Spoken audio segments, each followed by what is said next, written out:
La Fondation de France a souhaité organiser une journée sur l'agroforesterie à destination du grand public parce qu'on considère que c'est une pratique qui est transformative de la société et qui est transformative des pratiques agricoles elles-mêmes vers un mieux-disant environnemental.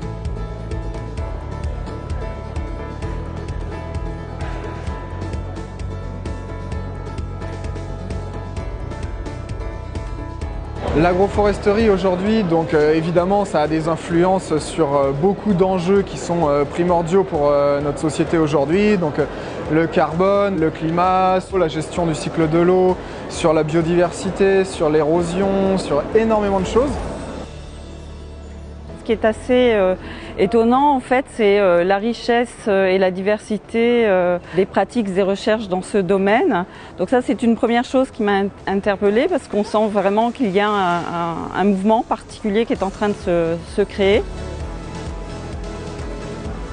Donc je travaille sur l'agroforesterie d'élevage. Je regarde quelle est la valeur nutritive des feuilles d'arbres pour que les éleveurs puissent sélectionner les espèces arbustives les mieux adaptées pour l'alimentation des ruminants. L'agroforesterie, déjà, on va le dire, c'est notre système de base. On essaie d'adapter le concept de bocage en Europe là, au contexte sahélien. On arrive à garder l'eau et à la faire infiltrer et cette eau-là va pouvoir être utilisée par les cultures.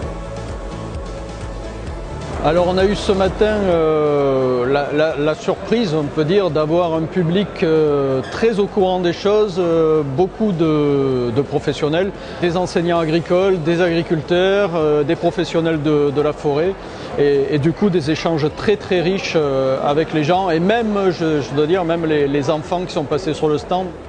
Et l'intérêt premier que j'ai vu, c'est de pouvoir rencontrer de nombreux porteurs de projets, donc de futurs agriculteurs, à qui j'ai pu montrer que ça marche, quoi. Tout simplement, l'agroforesterie, ça marche.